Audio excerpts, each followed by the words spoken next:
listening to Not Crazy, a Psych Central podcast, hosted by my ex-husband who has bipolar disorder. Together, we created the mental health podcast for people who hate mental health podcasts. Hello, everyone, and welcome to this episode of the Not Crazy Podcast. I am your host, Gabe Howard, and with me, as always, is Lisa Kiner. Hey, everyone. Today's quote is, "The exaggerated esteem in which my life work is held makes me very ill at ease. I feel compelled to think of myself as an involuntary swindler." And that was said by Albert Einstein. Can you believe that Albert Einstein apparently had confidence issues? I was pretty shocked by that, yeah. His name is literally a synonym for genius, and yet he still had insecurity.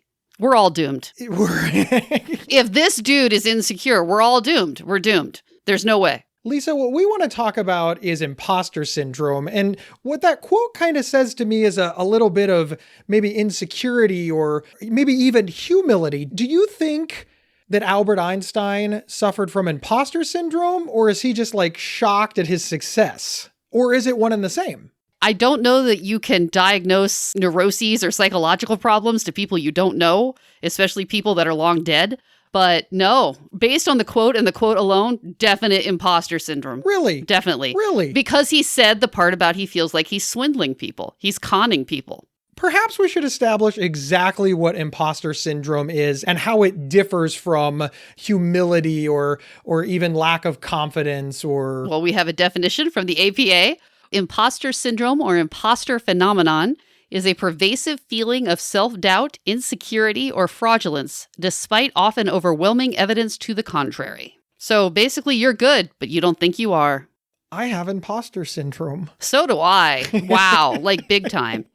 I don't know that you have imposter syndrome, Lisa. Well, but see, that's the point, right? Kind of like how you think I'm a bad liar. Am I? I don't know what to say to that. It's one of the things that you say to me all the time is, why are you worried? Yeah. Going back to our definition, the imposter phenomena is often accompanied by mood disorders like anxiety or depression. And some studies have found it can actually be a predictor of anxiety or depression. Well, so which is it? Do you have anxiety? Do you have depression? Do you have imposter syndrome? Do you have all three? Imposter syndrome isn't a DSM thing. Really, it's not. No. So you can't be diagnosed with imposter syndrome. No, it's just something we all talk about. But it has syndrome in it. It sounds scary. Use phenomenon then. Maybe that'll make you feel better. Fine, it has phenomenon in it. It sounds scary. I think, this is my opinion, that most people think that imposter syndrome is like a real thing that you can get from your doctor and that there's a treatment for it or therapy. But you're saying it's really just more of a discussion point or a concept. Yeah, it's more of a colloquialism. Really? And most people think that? I don't think most people think that. Have you ever heard of someone being diagnosed with imposter syndrome? But it's a well-understood concept that people feel that they're frauds. Right. Maybe that's a better term. Like, I often feel like I'm a fraud. For example, yes. When people come up to me and they say, Gabe, you're an expert, in my brain, I think, no, I'm not. Right. I'm not an expert at anything. What are you talking about? I'm nothing. I'm nobody. Why are you talking to me? And yet, here we are. We have this show. I'm the host of the Psych Central Podcast. People pay me to do stuff, which is the definition, I guess, of professional, or I guess people think I'm an expert. But even as I'm talking about this, I'm trying to talk people out of it. Hey, I'm nobody. And all of those people that have hired me throughout the years are probably really wishing they could get those checks back. Yeah, thank you for telling them that, Gabe. That's certainly going to help business. I understand that that's not good marketing, but at the same time, I'm like, I don't know what makes me any better than anybody else, but there has to be something. Why? Why does there have to be something? Maybe you're not better than anybody else. Whoa, gotcha. No, you don't get me. I agree with you, but at the same time, I'm here and other people aren't. There's only one host. Everyone is going to need to go back and listen to the negative self-talk episode. And yes, this is something I already knew about you, that you very much feel this way. And it seems to go with a self-esteem thing. I don't know that you truly have an imposter syndrome, as you just have a lack of confidence. And we talked in that episode about how that doesn't really make sense because it goes so against your public persona of having all this confidence. People would say you're on stage, you're in front of people, you're talking to groups. How can you lack self-confidence? You're projecting all of this confidence. You look like you're comfortable. You look like you belong there. You know, it sucks. I just realized that imposter syndrome and negative self-talk are the exact same episode. See, I have to disagree. I think it's totally a different thing. Why do you think it's a different thing? See, I'm not even sold on the episode that we are currently recording, Lisa. Convince me that imposter syndrome and negative self-talk are separate. I don't understand the difference. The thing that makes it different is the fraud aspect of it. The part where you're sitting there and you're doing it, and yet you feel like you're conning all of the people around you. You feel like you don't belong. You don't actually feel that way. When you're on stage, you may think to yourself, I'm not good at this. This sucks. I don't deserve to be paid for this, etc. But you feel like you belong. You feel like this is your place. When you're talking to other people in the industry or whatever, you don't feel like you're the odd one out.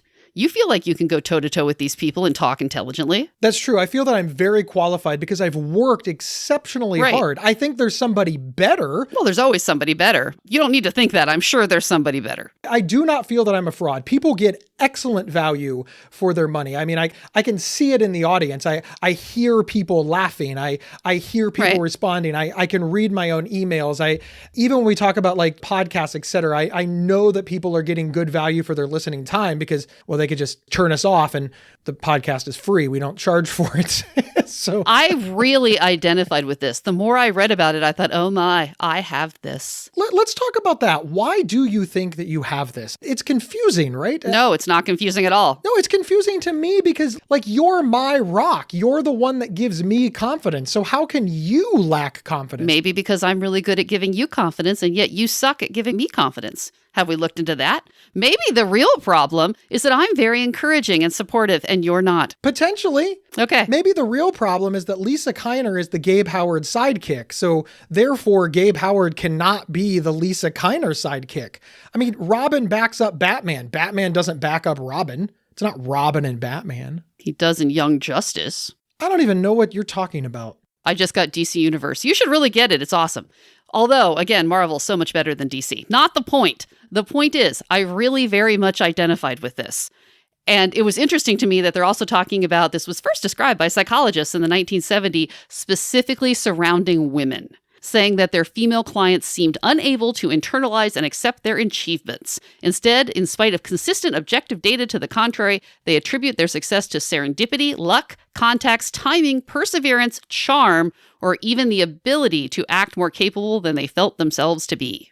I am all the time sitting in like a meeting or something and thinking, wow, I don't belong here. I am different from all of these people. All of these people are in the group, they're in the club, and I'm not in the club. And I am unable to permeate the club. I am unable to get into the club. But you are in the club because you're at the table. No, I don't even understand the membership requirements for the club. I got no idea what I'm doing there. And I think the other thing that makes it is this idea that you're waiting to be found out. You're waiting for other people to point out that you don't belong. And how do you get beyond that? You have to go way over the top, overachieve like there's no tomorrow. It's interesting to me that you tabled it as being a woman in the workplace. The phrase that you hear is you have to work twice as hard to get half as much. Exactly. Yes. Is that part of all of this in your mind? Yes. And does it correlate over to people with depression, anxiety, and mental health issues feeling that they too have to work twice as hard to get any iota of respect out of their friends and families, etc.? Yes. Yes. So aren't we right back to this is just negative self-talk? No, it's different. Research on this has shown that it's most pervasive across minorities and women, and it's about you're different in some way from the majority of your peers. You're a different race, a different gender, a different age, different sexual identity. Some characteristic makes you feel like you don't belong, you don't fit in with the group, and it's not that much to jump to, I'm a fraud. The thing that I thought was really interesting is that this is common in individuals who are not expected to succeed. For example, disadvantaged groups. Or like people living with mental illness or suffering from a mental health challenge. Right. Yeah, that's what I'm saying. You have all of society telling you that you can't do it, you're not going to make it, you don't belong. It's not really shocking that people start to believe it. You're going to like this example, all right? People with a blue-collar background. Parents may withhold encouragement because their children's ambitions are inconsistent with family expectations. Oh my God, I get to blame my parent? This is my parents' fault. No, if you're sitting around at your blue-collar table saying, I'm going to be a doctor, I'm going to be a university professor, I'm going to be the president. No, you're not. No, you're not. You're going to be a fill in the blank, waitress, truck driver, something more, I don't want to say attainable, but maybe more mainstream, something more obvious. So then let's say you are, in fact, the one who does it. You are the one who becomes a doctor. Well, you don't feel like you fit in because after all, doctors, they come from this whole other stratosphere. They come from this whole other world. You know what I think a lot of this is for me, actually? I grew up in a rural area, right? And I often feel like I just don't fit in with city folk. You actually say stuff like that. Well, I can't help that y'all act weird. You also say things like, I like to eat yuppie food. I do. I love yuppie food. As a people, they're annoying, but their food is amazing. But you're a yuppie. You live in a yuppie neighborhood. You even, I know. I don't belong. You even do yuppie things like eat at yuppie restaurants. And like everything about you screams yuppie, but you say, well, I'm not them. Exactly. Because I don't feel like I am. How do you figure? What about you makes you not a stereotypical yuppie? Which, by the way, I think is hipster now. I think I might be too old to be a hipster. I think you have to be under 30 to be a hipster. So what is a middle-aged woman? I'm not middle-aged. I'm just really not young. Really? Yes. You think you're going to live to be 90? It's my goal. No, over 90, I guess. Because if you're not middle-aged, you're going to have to be over 90. You're going to have to die at 95, I guess. Really? You're of the opinion that I'm 47? Really? 45. F you, Gabe. F you. Sorry, how old are you? You're killing me. We're the same age. How old do you think you are? I thought I was 45. No, oh my God. Do math. You are not 45. 43? Oh, for God's sakes. Am I? How? This is the saddest thing I've ever seen.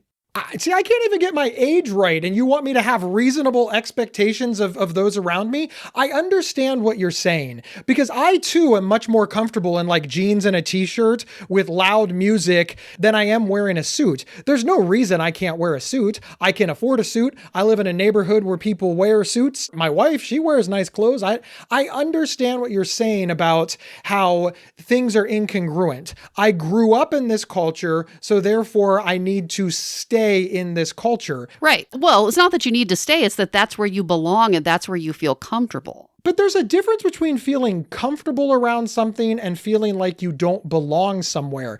That's the part that's interesting to me, because what you're saying is that because you don't feel comfortable in a room with a bunch of people wearing suits and gowns, that must mean you don't belong there. Sometimes, yeah. I don't feel comfortable rolling around in the mud, but I don't think that I don't belong there. I just choose not to roll around in mud. That's a very odd analogy. I'm just trying to give us an example of something that's easy to do. Some people like to do things that are dirty, you know, gardening or sports, you know, where you get all sweaty and messy, or, you know, my grandfather, he enjoys construction work. Like, it's fun for him building things. And I mean, like, building big things, rooms onto houses, digging giant holes. That is filthy and disgusting work as far as I'm concerned. But I don't think that I don't belong. I'm capable of doing it. I just don't want to. So why is the reverse true? That because I don't like to be clean and wear a suit and be in a room full of like snotty piano music that I feel that I'm faking or that I don't belong? Because you feel like the people around you are having a different thought process, that the people around you don't feel the same way that you do. They all feel like they belong. They all feel like this is their environment. They don't feel out of place. It just seems like you're saying that people with mental health issues have imposter syndrome because, after all, everybody else is normal and they're different, so therefore they don't belong. But why don't all the people with cancer have imposter syndrome? If you are a person who has cancer, the majority of the people you know don't have cancer. So do they all have imposter syndrome when they're around a bunch of healthy people? Why do you keep dragging this back to people with mental illness? You have this very narrow focus on, people with mental illness feel like imposters. This is its own psychological phenomenon. This is applying to lots of groups. It's not just people with mental illness. You can expand outwards from there. I mean, we we are a mental health podcast. Well, but this is in and of itself a psychological thing. So it fits with the rubric of the show. I think what you're saying is that everybody feels this way, and that if you are a person living with a mental illness and you're feeling this way, that there's better than average odds that you may have felt this way no matter what. Yeah, actually. Even if you have no mental health issues, if you don't have depression, if you don't have anxiety, there's better than average odds that your best friend, your mom, your sister, your brother, all of these other people are experiencing imposter syndrome as well, just about something different, maybe because of their gender, their race, their job, their socioeconomic status, culture, where they came from. We're all actually sitting around feeling the same thing and assuming the wrong thing about the people around us. That's what imposter syndrome is. It's this assumption that other people are thinking differently than you, which is, to be fair, probably not true. If you look up all these stats about imposter syndrome, it's ridiculously high. I mean, if like 70% of the room feels like, oh, I don't belong here, then clearly you personally are not the imposter. No one is the imposter. We all belong. But how do we figure that out? I mean, should we just wander around telling people, hey, I don't think I belong here? Can you prove to me that I do? Well, maybe. I mean, is there someone whose opinion you would trust? No. A mentor or someone whose expertise you rely on? You could ask them. I mean, you could make a list of your accomplishments, I guess. But why doesn't that work? I think we all got hired. Isn't that an accomplishment? Yeah, good point. You gave the example of the job, 70% of the workforce. That was your exact thing. 70% of the workforce can't not belong. One random study I read. No, I think that's a great example. And you're saying, hey, look at the facts that you do belong. Isn't the very fact that somebody hired you and giving you money enough? What more proof do you need that you belong than the very fact that somebody chose you and paid you to be there? But you tricked them. That's the point. You are an imposter. Oh. The word imposter in and of itself implies malice. It implies fraud. It implies that you did it on purpose. So there's this feeling that you are inherently bad in some way because you've tricked the people around you. In general, I feel very highly of the people around me. I want to be at their table. I want them to listen to me. And quite frankly, I think that much of mental health advocacy would be in a much better position if they listened to me, because I work so very, very, very, very, very, very hard to make sure that everything I want is backed up by something external, largely because nobody should trust Gabe's opinion because Gabe is worthless. So you should trust this other opinion, which is generally based on studies and fact. It's why I get so angry at the anti-psychiatry movement, for example, that just makes stuff up. They just make stuff up. It's why I get angry at the pharmaceutical companies when they're just like, hey, we believe this is the mechanism. No, this is my life. You have to do more than I just believe. How come those industries don't have imposter syndrome? They do. What makes you think they don't? Really? You think the multi-billion-dollar pharmaceutical industry is sitting around saying, hey, we're faking it? No, the individuals in the room are saying that to themselves. It's not about a grouping. It's about an individual sitting amongst others feeling that they don't belong. I don't think you understand this at all. You are just not getting this. I don't. I don't know that I can even explain it. Try it again. Explain it to me like I'm a 5-year-old. Lisa, what is imposter syndrome? Go. I think that maybe you don't actually have imposter syndrome because like you were talking just now, oh, I'm at the table and I want to talk and I feel like people should listen to my ideas because they're better than the other ideas that are floating around there. No, if you actually had imposter syndrome, you're afraid to speak out of fear that your ideas will be revealed to be frauds, that you will be revealed to be fake, to not belong. You can't open your mouth because then everyone will know that you're an idiot, that you don't have the expertise to be there. Well, here's the good news then. You do not have imposter syndrome. Really? You once got thrown out of a meeting because you wouldn't stop talking. You literally yelled at an old lady. That was a mistake. Well, I feel badly about that. That was an error. Do you have imposter syndrome or not? Not on that day. And incidentally, I was right. We don't need to go down that road, okay? I was right. She was wrong. Admittedly, I shouldn't have done it in exactly that way, but I was still right. She literally said, can I have a moment to explain my point of view? And you said no, because it is stupid. No, I said no and kept talking. But what I told you later is you said, look, you really need to calm and listen to what she has to say. And I said I didn't need to listen to what she had to say because I knew what she was going to say and it was going to be stupid. So we could just skip the whole thing. On that particular day, I was not feeling like an imposter. Yeah, the problem is you were sitting in a room with 20 people. The other 18 people didn't know what she was going to say. Well, I saved them from that. That was not an example of this, but I have examples. I made a list. Okay. Do you remember years ago, we went to that convention for a prominent mental health charity, and they were having a thing about fundraising, and I thought, ooh, I want to hear that. I want to see that. I want to learn. I'm just going to be as inconspicuous as possible. I'm going to go in. I'm going to sit in the back of the room. I'm not going to say anything. I'm going to write down as much as I can and get as much out of this as I can because I desperately need this knowledge. I remember this. Because I need to fundraise and I am way in over my head. I don't know what I'm doing. I desperately need someone to give me fundraising information. And the longer I sat there, I thought, oh my God, I could teach this class. It was really illuminating. I thought, wow, I walked in here thinking, wow, I am way over my head. I cannot handle this fundraiser. This is going to be awful. Everything's going to go terrible. And the longer I sat there, the more I thought, wow, I am super qualified. I am so ready for this. But is this an example of imposter syndrome or just not realizing that you've leveled up? That's the same thing. Is it? Yeah, because the whole idea is that there's evidence to the contrary. There's evidence that you belong there, that you are sitting amongst a group of your peers, but you don't believe it. You don't accept it. You don't see it. But in that example that you gave, what evidence did you reject? Did you say, hey, I want to take this introductory to fundraising class? And I said, oh, no, Lisa, you are much higher level than that. And you said, oh, no, I'm not. No, you read the description and you thought, oh, hey, excellent. I need this information. And then you went in and realized you already had it. That doesn't sound like imposter syndrome to me. Just a mistake. No, because back home, we were working on the fundraiser and I always felt overwhelmed. I always felt like I didn't know what to do next. I was at a complete loss. The fundraiser was doomed. I didn't belong. They needed someone else to do this job. They needed someone who would, in fact, be able to accomplish the task, who was more qualified than me. I didn't know what I was doing. There were other people out there who would have been a better choice, yet here I was, with all this potential to let everyone down. And then I realized, I am a good choice. And the fundraiser went great. Record high numbers still haven't been beat. Yay us.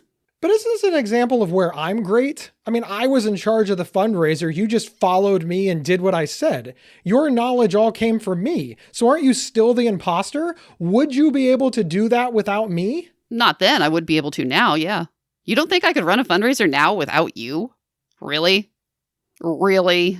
I'm not saying that you wouldn't do a better job. You're much better at getting people all roused up, but really, you don't think I could run a fundraiser right this second?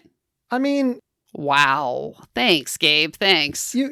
You have, what's the word I'm looking for? I'm an excellent fundraiser. An abrasive personality? That's not what it takes. It's about persistence. It is about persistence. You are right. And that is an excellent skill set that you do have. The reality is, and I've said this a million times, if we're looking at the fundraising example that you gave, my personality and your follow-up, they're invaluable.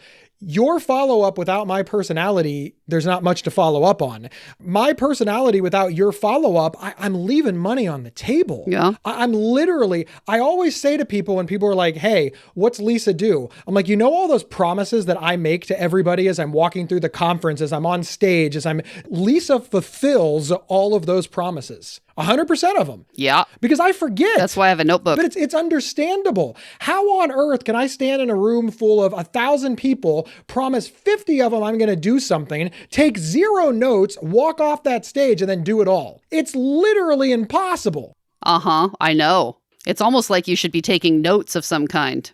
But could you imagine that presentation? I know. Just, oh, yes, Lisa, thank you. All right, hang on a second. Scribble. All right, next question. Okay, well, I would ask them to save all questions till the end because I might cover the information later. Not the point. Focus. Imposter syndrome. I don't think you're getting it. The idea is that you, the individual, feel overwhelmed, feel like you don't belong, and you think that everyone around you does not feel that way. Everyone around you feels perfectly comfortable. They know what they're doing. You're the only one who doesn't. I guess I'm confused by that too. So what you're saying is that you're in a room with 10 people and you think you suck, but you think that the other 9 people have the perfect amount of confidence. It's not about confidence. They literally have something to back it up. They have the perfect amount of skills or ability. But don't they? Probably, yeah. That's the point. Imposter syndrome. I feel like I don't have it, but all the people around me do. But how do they feel? Well, according to various research, they feel the same way as me. They also feel like they don't belong and don't have the skills. But in my mind, they feel fine. In the mind of the person with imposter syndrome, everybody else doesn't have it. Everybody else feels like they belong. And it's not unreasonable to think that everybody else feels like they belong because some people do, in fact, belong in this world. The example you gave earlier about maybe being upper class or the suits or something, there are plenty of people who grow up like that. There are plenty of people who grow up in an upper class environment and who are comfortable in that world. We'll be right back after these messages. Interested in learning about psychology and mental health from experts in the field? Give a listen to the Psych Central Podcast, hosted by Gabe Howard. Visit psychcentral.com/show or subscribe to the Psych Central Podcast on your favorite podcast player. This episode is sponsored by BetterHelp.com. Secure, convenient, and affordable online counseling. All counselors are licensed, accredited professionals. Anything you share is confidential. Schedule secure video or phone sessions, plus chat and text with your therapist whenever you feel it's needed. A month of online therapy often costs less than a single traditional face-to-face session. Go to BetterHelp.com/Psych Central and experience 7 days of free therapy to see if online counseling is right for you. BetterHelp.com/Psych Central. And we're back, trying to get Gabe to understand that low self-esteem and imposter syndrome are not the same thing. But isn't imposter syndrome sort of a superpower? Because doesn't it kind of drive you to work harder and to learn more and to be better? Isn't it kind of a backdoor positive? Like, isn't that good? Some people think so. The whole idea of, oh, you need to work twice as hard to be considered half as good. Well, that inspires you to work really hard. Right, but that's you're saying something completely different. Working twice as hard to be considered half as good is a different problem. I'm saying if you work twice as hard and the people around you are perceiving you as knowing twice as much, isn't that a net positive? But you don't think that. Yeah, but who cares what you think? The imposter syndrome cares. You said the people around you think the following thing about you. You don't think that. You think the people around you don't think that about you. Right. You're missing my point. Pay attention to my words. Okay. I understand that if you work twice as hard and the people around you think that you're worth half as much, that's a problem. But what if you work twice as hard, you think you're worth half as much, but the people around you give you the exact amount of credit that you're due, which is twice as much because you work twice as hard? Isn't that a net gain? Well, how do you define gain? Is that a gain to your performance or your pay or how you're doing in the real world? Yeah, sure. Yes. All the people around you think that you're the best. Yes, but you don't think that. Right, but who cares? You care. Let's say that LeBron James thinks that he's the worst basketball player in the world. Right. So he works really, really, really, really hard and he breaks all these records. Now, he still thinks that he's the worst basketball player in the world, but because he works so hard, he now owns all the record and wins the title. Uh-huh. Well, isn't that a superpower? Isn't then the secret of LeBron James's success the fact that he has imposter syndrome? Because that's what let him beat all the records. And I'd like to point out that everybody unanimously agrees all around him that he is in fact the best. That's why he won the basket Super Bowl. I believe that is what it's called. Yes. Yeah, I'm positive that's the name. Okay, you are not LeBron James, but apply this to your own life. You're saying, well, isn't it a superpower? Isn't this a good thing? Because look at all these accomplishments he has. Yeah, but he doesn't feel good about them. Look at all the accomplishments you have. You don't feel good about it. Yeah, I don't feel good about it. I'm never going to feel good about it. I have mental illness. Right? Exactly. But let's put that aside for a moment. You recognize that I've made it further in the mental health advocacy industry as a patient than almost anybody. In fact, the only people that you can name that beat me were famous when they started out. Patrick Kennedy, he's ahead of me. But, he's a Kennedy. Right. So, yeah. Okay, and so when you say, isn't that good? Isn't that a good thing? Is it a good thing in your life? Has it brought you happiness? Has it brought you joy? Yeah, but nothing brings me happiness. Nothing brings me joy. So I might as well be successful, at least to other people.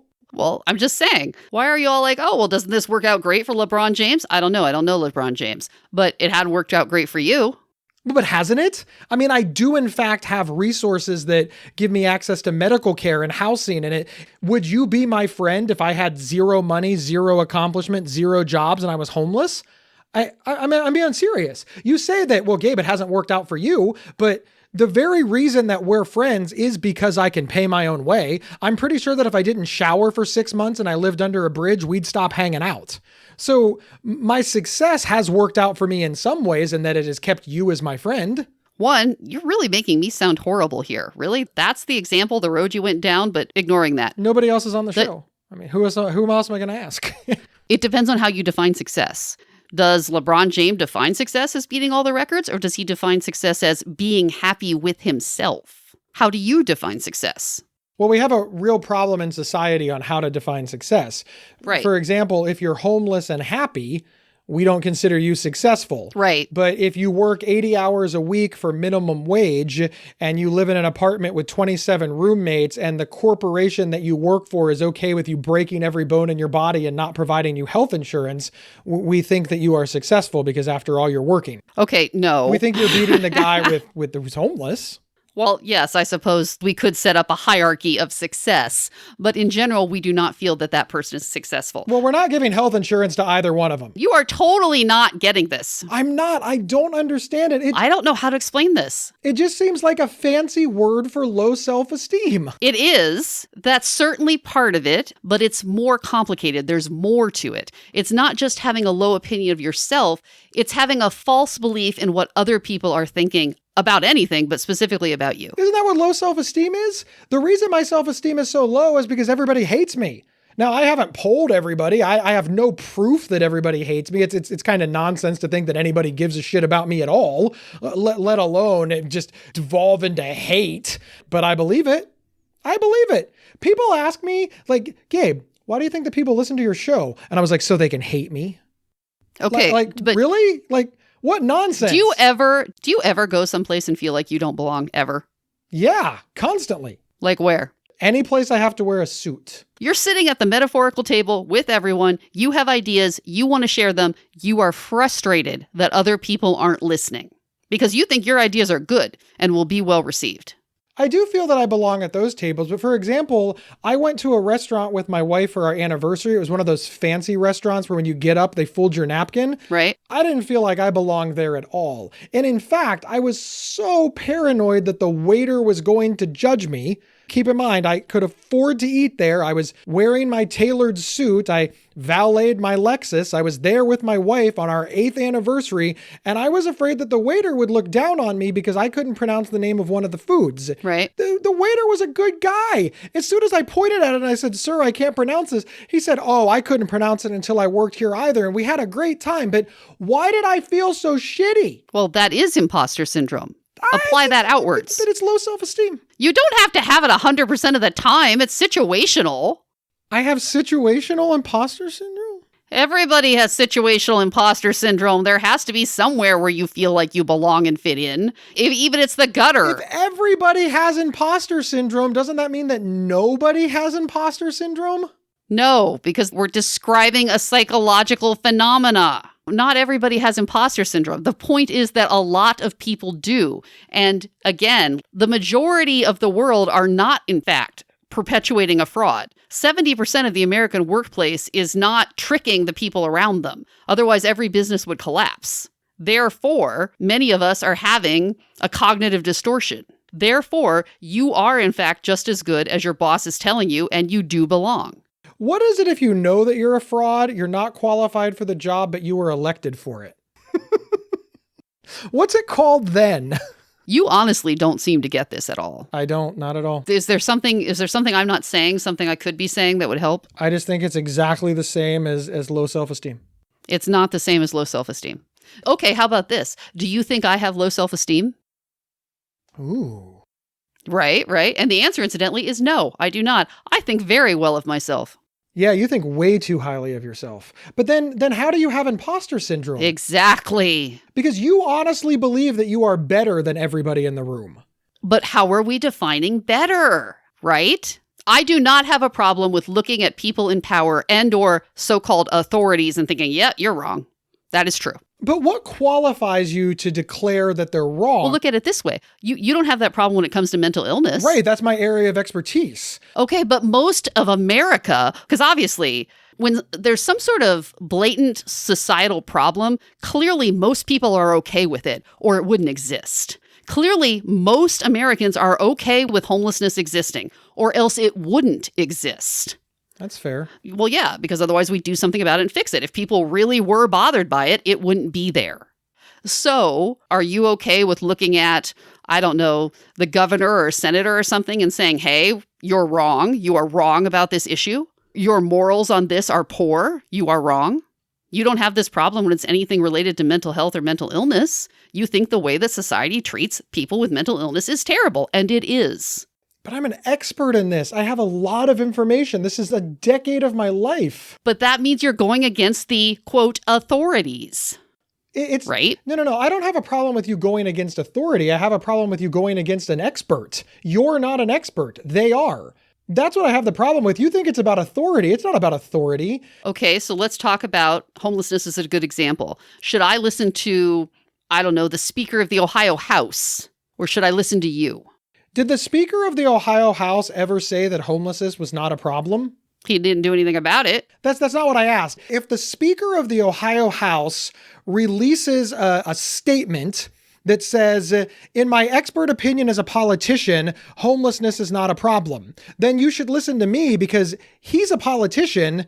I'm an expert on mental illness, mental health, homelessness, etc. But let's say that an expert on homelessness releases such a statement. Well, but how would we figure that out? How do we define expertise? Now we're in a battle of experts. Exactly. Okay. Yes. So now you've got to read both things.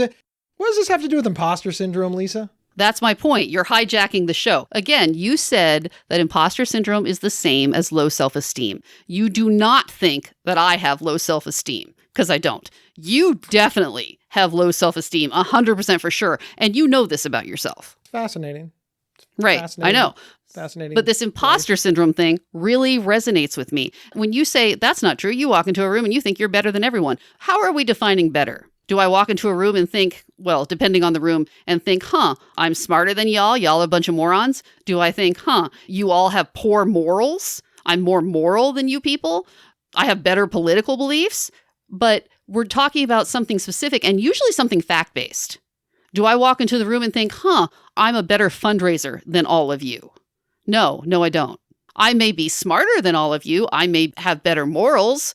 I might be less annoying or more fun to talk to or have a better sense of humor, but I do not know more about fill in the blank, fundraising, public relations, podcasting, computers, graphic design. I never think that. So what do you do about it? I am probably not going to understand this concept. I don't get why you don't understand this concept. It seems really obvious to me. If I haven't understood it up until now, it's probably not going to happen. But here's the good news. Fair. Gabe Howard doesn't need to understand it. Only people who are trying to do something about it and recognize it in themselves need to understand it. So Lisa, Gabe is a lost cause.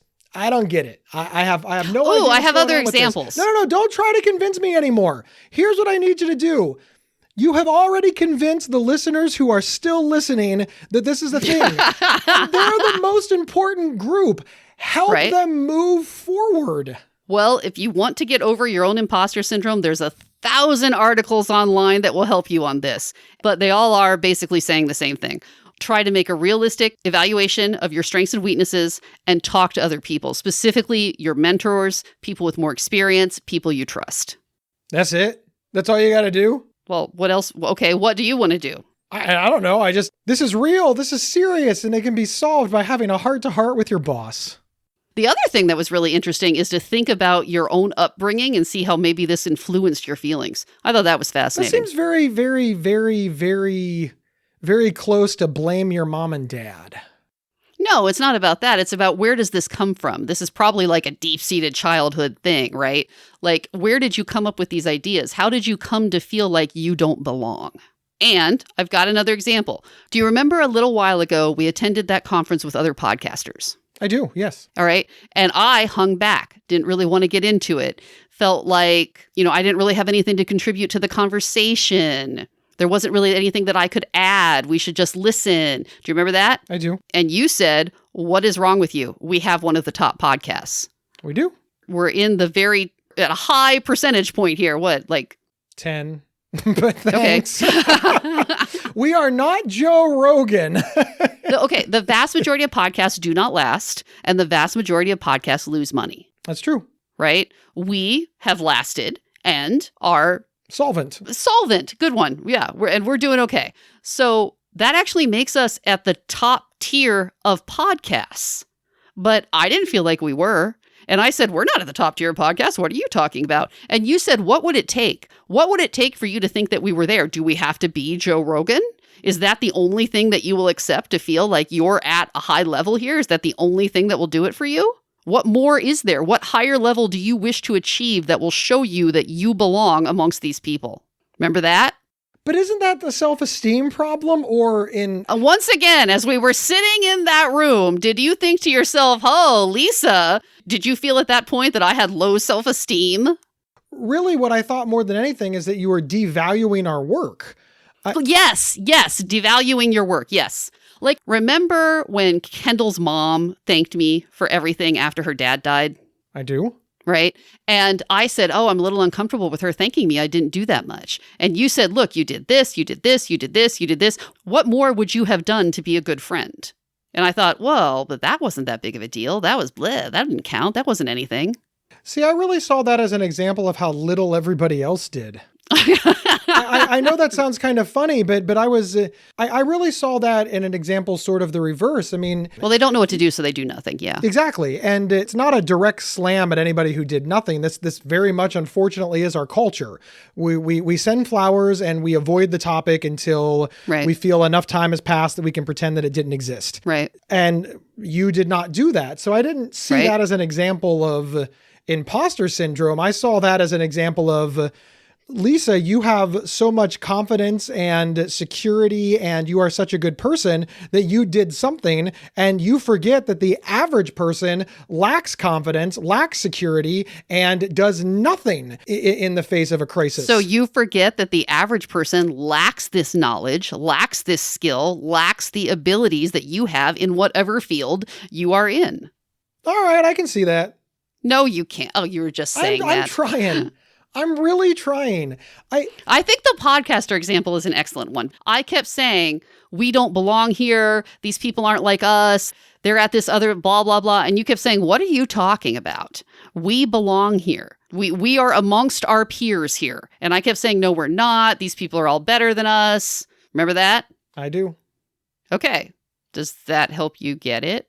That's imposter syndrome. See? I just felt that it was an example of you, again, devaluing our work. Well, but that's what it is. You're devaluing your own work, your own accomplishments, your own abilities in comparison to others. And you don't think that they're doing the same thing. Oh, forgot. You are such a fake. You are not. No, he doesn't get it. Everyone, he doesn't get it. He's just ready to be done with the show now. Thank you, everybody, for listening to the Not Crazy podcast. We appreciate all of you tuning in for Gabe to learn absolutely nothing. Hopefully, you got more out of the show than I did. I tried. Lisa, I sincerely tried. I know you're trying. I think it's important to understand that not every single concept, especially a psychological concept. I just don't know why you're struggling with this. I don't know either. I am glad that I feel safe with you. To tell you that I don't get it and this doesn't make any sense to me. And Okay, I got another example. Example. How many times have we been in a meeting and I have a question and I do not ask? Like, remember when we were at our previous job and I did not understand the plan? Well, I think it might have been a fundraiser, actually. I did not understand the plan, right? I was not willing to ask a question about it because I didn't want to display to everyone in the room that I didn't understand the plan.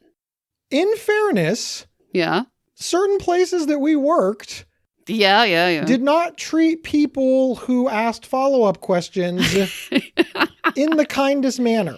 Right. That's fair. So I did not see that as imposter syndrome. as much as I saw it as a culture problem with where we worked, that if somebody was confused, they didn't feel empowered to ask a follow-up question for fear of punishment or ridicule or whatever. But the reason specifically I didn't want to ask is because I didn't want people to know that I couldn't figure it out. I didn't want anyone to know that I didn't know the answer. I wanted them to think that I had it all together. I knew everything. I didn't need to ask questions because I knew what was happening. I did not know what was happening. I needed so much more information. But I wasn't willing to tell anyone that because then they would think that I wasn't good at this. I wasn't adequate. I didn't know what I was doing. I was a bad choice for the job. Someone else should have the job. It wasn't because I thought they would be jerks and wouldn't respond well to it. It was because I didn't want them to have a negative opinion of me for asking. Because I felt my own expertise would be devalued. They would think to themselves, oh, that woman doesn't know anything, if I asked a question, thereby revealing that I didn't know. I really don't know where I'm losing you on this. Lisa, I think it's fair to say that if you could explain things to me in a way that I could understand, not only would our friendship be better, but our marriage might have worked out. Hey, I taught you math that time. Did you? Yeah. You were very poorly educated. Wow. I blame the public schools. And you wonder why I have imposter syndrome. You don't have imposter syndrome. That's the point. Oh, you're killing me. Lisa, thank you so much for hanging out with me. Do you have any final words on imposter syndrome for our listeners? And most importantly, how to move forward? The only way to move forward is to try to make a realistic evaluation of yourself. And perhaps you can do that by talking to the people around you and really getting a sense of their accomplishments versus your accomplishments and where they are versus where you are. And I did think it was interesting that it was so common that probably when you're sitting at that table, there's a whole bunch of other people that are feeling the exact same way. You're not the only one. All right, Lisa, this one was, I like it better when I know everything. I like it when I choose the topics. I guess that's what I'm saying. But excellent show. It's a good topic. I'm not saying that it was a bad topic. I'm giving It was an excellent topic. This is one of the best topics we've ever had because it's the most interesting. I appreciate your ability to leave me confused for the past half hour. Okay, how about this? It's almost a fear of success, right?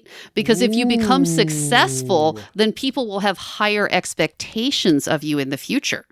You'll draw too much attention to yourself if you succeed at something. You're afraid of being discovered to be a fraud. So you have to just go over the top to do something at this ridiculously high level. But then you start to think, oh, it was only because I went over the top and did this that it worked. And so then it becomes this cycle. The more success you get, the more of an imposter you are.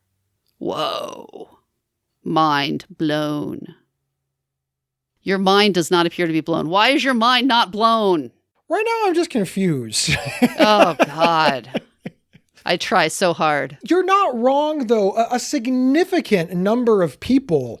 We have trending stats. We have keyword stats. We know what people are Googling and searching for. As much as I don't understand this concept, one, it's been around for decades. It's well understood, and many people really resonate with it. And that's really all that matters, right? Perhaps I have imposter syndrome. Perhaps I don't. You do not. It really doesn't matter. You do not. It's sort of irrelevant, right? And perhaps you do, and perhaps you do not. It doesn't matter. It's really irrelevant. I do. What matters is that you can define what's going on in your life, get a name or a label or a wraparound to it, and find, using that name and label, find like people to help move forward in the way that you want to. This might be the most important thing ever. I don't care if you call it bundle of sticks. If a whole bunch of people have a bundle of sticks and they can help each other lead their best life, it doesn't matter that people like Gabe are like, hey, bundle of sticks is not a thing. The bundle of sticks people are like, you know what? It is to us. We understand it, and we're glad people are talking about it because now we don't feel alone. And that's probably the biggest takeaway that I have on this, is that it doesn't really matter if I like it, understand it, agree with it or not. It's a real thing to many people, including you, Lisa, and you are extremely valuable to me. I do want to understand it.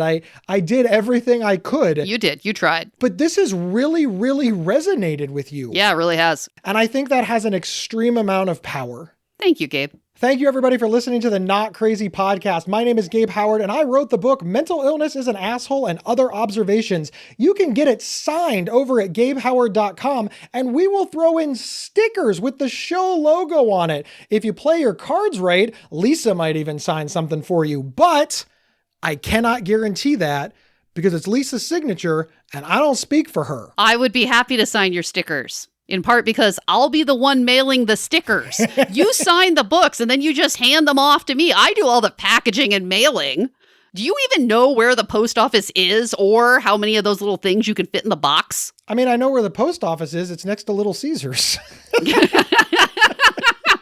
Oh, good point. Good point. Wherever you downloaded this podcast, please rate, rank, and review. Use your words. Tell people why they like it. Those things really, really matter. Share us on social media and use your words there too. Have any show topics, ideas? Want to tell us we suck? Want to tell us we're awesome? Email us at show@psychcentral.com. And if people send us a lot of reviews and such, it will help with our imposter syndrome, right? Because the more accolades, the more kudos, you can use that to bringing it around. Exactly. Talking yourself out of it, right? A realistic evaluation of your achievements. I can use your rankings and reviews to evaluate my own achievements. Boom. And suddenly, Gabe is on board with imposter syndrome. It took a while, but I got him there. Thank you so much, everyone. We'll see you next week. You've been listening to the Not Crazy podcast from Psych Central. For free mental health resources and online support groups, visit psychcentral.com. Not Crazy's official website is psychcentral.com/notcrazy. To work with Gabe, go to gabehoward.com. Want to see Gabe and me in person? Not Crazy travels well. Have us record an episode live at your next event. Email show@psychcentral.com for details. Convince me that imposter syndrome and negative self-talk are separate. In fact, here's what I'm going to do. Lisa, the show is yours. I am going to sit back and just let you. In fact, I'm just leaving. I'm leaving. Lisa Kiner. That would be such a good show. Welcome to the Not Crazy podcast. Please write to us at show@psychcentral.com and tell me about how much you would love it if Gabe just walked away and it was just Lisa on the show. I would love to get your emails on that topic. I'm not replying because I've walked away.